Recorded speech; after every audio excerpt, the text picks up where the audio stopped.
Love Island is not just about finding genuine connections. That's only a part of what the outcome of the show is supposed to be about. I keep seeing people say that new viewership is ruining the show because they're voting, but they're not voting for genuine connections. And new viewers are ruining the show, but that's not why. And I can tell that the people who are saying that are not original Love Island watchers. And I'm going to break it down for you. There's no way for the Islanders to build the genuine relationships that y'all think they should be building, or to find out if they're really going to work outside the villa, because they're only in the villa for 6 to 8 weeks and they don't have any access to the outside world. Let me give you an example of what that's like. If you were ever a kid that had to leave the state or the country to visit family before there was Wi-Fi and smartphones, then you understand that everything back at home, your home life doesn't exist for the summer. You're essentially living a whole new life with a whole new group of people, and everybody's experienced that summer love where you fall in love, or like when you're a kid, with someone that you don't really know because you don't have access to anything at home. And then when the summer ends, you think y'all gonna have a long distance relationship, but the reality is that's not gonna work, and you go back to your real life and you probably never hear from those people again. That's the same thing that's happening in the villa.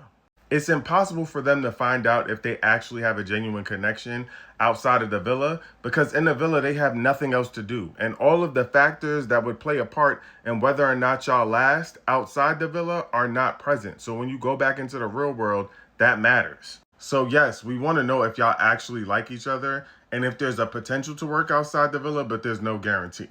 The other thing people keep forgetting is that this is a challenge. It's about money. There's $100,000 at the end of the game. The people in the villa know that. They don't forget that they're competing. And every time Ariana Madix comes in and says America has been voting, and they hear what America's thinking, they adjust their behavior because they're in a competition. The goal is to win. So when you're voting for your favorite couple and you're considering who you want to win, you also got to think about who you want to give $100,000 to. And the other thing to consider is that the couple who wins makes a name for themselves. They're essentially about to be celebrities because they won Love Island. So when you're voting, you have to think about who you think could stand in a spotlight, even if they're not together.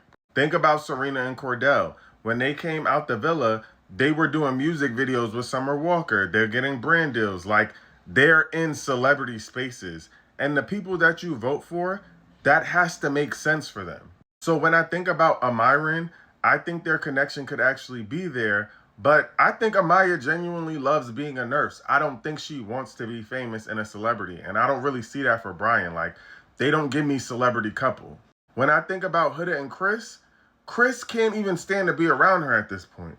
He thinks she's annoying. So voting for them wouldn't make sense, because what events are they going to show up to together? They're not going to last. And also, no shade, but they don't have the personalities that people will want to see for them to be celebrities. Papyrus is definitely giving us summertime fling and not celebrity at all. Now, when you think about Shalace and Nico Landria, they can be a celebrity couple.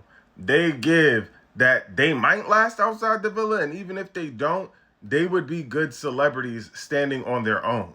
This is what Love Island is about. The $100,000, who might last outside the villa, and who you can see being famous and standing in the spotlight. So while we want to see genuine connections play out, you really can't judge whether or not they have a genuine connection. We just feel all in because we're watching it play out every day. But this is not the real world. But yeah, vote responsibly. This message was approved by the real Dwight Thomas.